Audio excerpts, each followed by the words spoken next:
Hello बच्चों, मैं आज आप लोगों को क्लास 6 का चैप्टर 6 यानी तुम कल्पना करो, तुम क्या करो बाबू रे, तुम कल्पना करो, इसका आज मैं क्वेश्चन आंसर लेके आया हूँ। बैक के वीडियो में मैंने आपको इसका सारा एक्सप्लेनेशन यानी भाव अर्थ को समझा दिया था। आज मैं इसका क्वेश्चन आंसर करवाऊंगा आप लोगों को, तो आप लोग तैयार रहिए इसको करने के लिए। अगर आप इन सब का PDF पाना चाहते हैं तो आप हमारे मोबाइल नंबर 95 76 39 14 और 15 वाले नंबर पर कॉन्टैक्ट कर सकते हैं। वहाँ आप मैसेज करिएगा, जिस भी चैप्टर का PDF चाहिए आपको मुफ्त मिल जाएगा, एक भी रुपये नहीं लगेगा, समझे ना। अब आइए इसका क्वेश्चन आंसर देखते हैं। क्या देखेंगे क्वेश्चन आंसर देखेंगे। कहता है कि पाठ के आधार पर आप किस प्रकार की कल्पना कीजिएगा। कहेगा कि पाठ के आधार पर हम कल्पना करना चाहेंगे कि पुरानी नीतियाँ रीतियाँ एवं पुरानी कुरीतियाँ जो है ना उसे दूर करके हर एक क्षेत्र में नवीनता की कल्पना करेंगे। हर एक क्षेत्र में किसकी कल्पना करेंगे?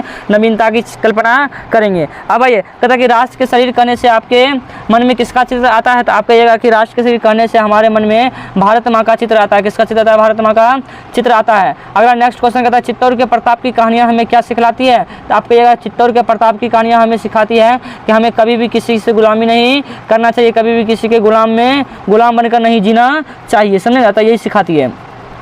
कहता है कि इस कविता के माध्यम से हमें क्या क्या करने की बात कही गई है, तो आप कहिएगा कि इस कविता के माध्यम से हमें नवीन कल्पना, राष्ट्र के लिए नवीन कामना, दरिद्रता दूर करने के लिए और सूर्य चंद्रमा से समृद्धि और रिद्धि सिद्धि याचना, स्वतंत्र योजना बनाने की बात कही गई है। अब कहता है कि नीचे दी गई पंक्तियों को पूरा कीजिए। इसमें एक लाइन दिया रहेगा, एक लाइन ऐसे डॉट डॉट रहेगा, वो आपको भरना रहेगा। तो हम डायरेक्ट पंक्ति लिख दिए हैं, आप किताब से देख के भर लीजिएगा। कहता है कि जंजीर टूटती ना कभी अश्रु की धार से, तो आगे होगा दुख दर्द भागते नहीं दुलार से, हटती ना दास्तां पुकार से गुहार से, इस गंग तीर बैठे आज राष्ट्र शक्ति की। अगर तुम कामना करो, तुम याचना करो, तुम किशोर कामना करो, तुम कल्पना करो, तुम कामना करो।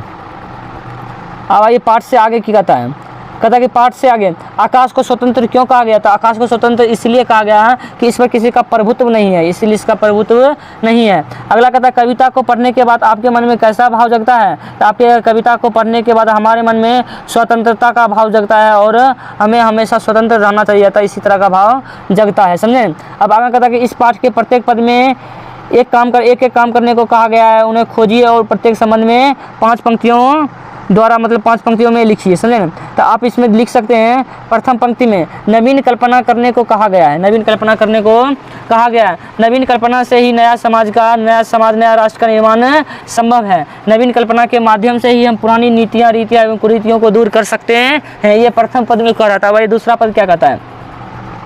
कहता है कि किशोर नवीन कामना की बात कही गई है, वस्तुतः नई कामना इच्छाएं से है। नई कामना किससे हैं? इच्छाएं से हैं। समाज या देश में बदलाव संभव है जो किसी के सामने आंसू बहाने पचकारने किसी के गुहार लगाने से संभव नहीं होता। अब ये तीसरा पद क्या कहता है? तीसरा पद भी देख लेते हैं।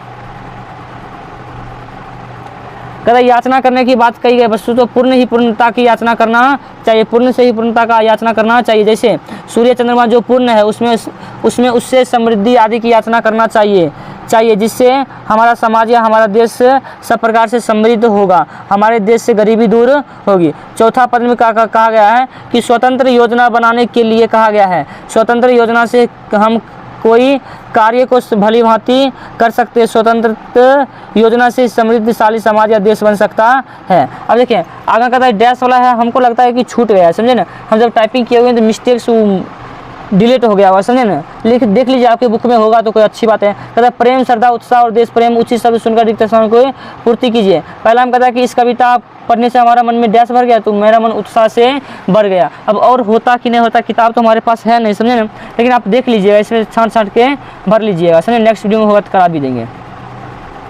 अब ये कहता कि व्याकरण क्या कहता बाबू रे? व्याकरण कहता कि व्याकरण कि भिन्न शब्द रूपों से प्रयोग करते हुए 5 शब्द लिखिए। जैसे उम्र हो गया, उम्र हो गया, कब्र कद्र नम्र भद्र, कर्म हो गया, कर्म हो गया, दर्द फर्क मर्द दर्द, ट्रक्स ट्रस्ट ट्रस्ट राष्ट्र ड्रामा ट्रास ट्राम, ये हो गया।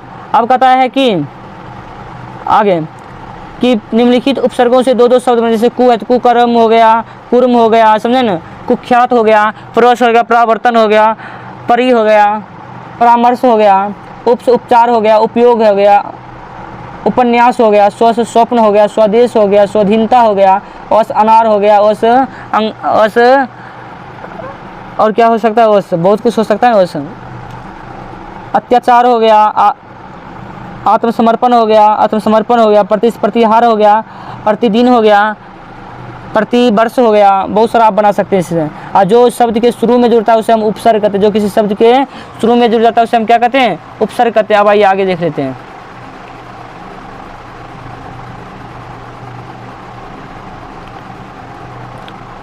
कहता कि कुछ करने के लिए आप एक अच्छे विद्यालय की कल्पना कीजिए और बताइए कि विद्यालय में क्या क्या होना चाहिए। आपके अगर एक अच्छे विद्यालय में खेल का मैदान, पुष्प वाटिका, खेल का उपकरण, प्रयोगशाला, सभा भवन, शौचालय, पुस्तकालय, वाचनालय होना चाहिए। आप अपने समाज की किन किन प्रथाओं को समाप्त करना चाहते हैं? कि अगर हम अपने समाज में छुआछूत और श्राद्ध, छुआछूत तो बहुत खराब ही प्रथा है, और श्राद्ध में तो गरीब लोग तो इतना पिसाता है, इतना पिसाता कुछ कहिए नहीं, समझे ना।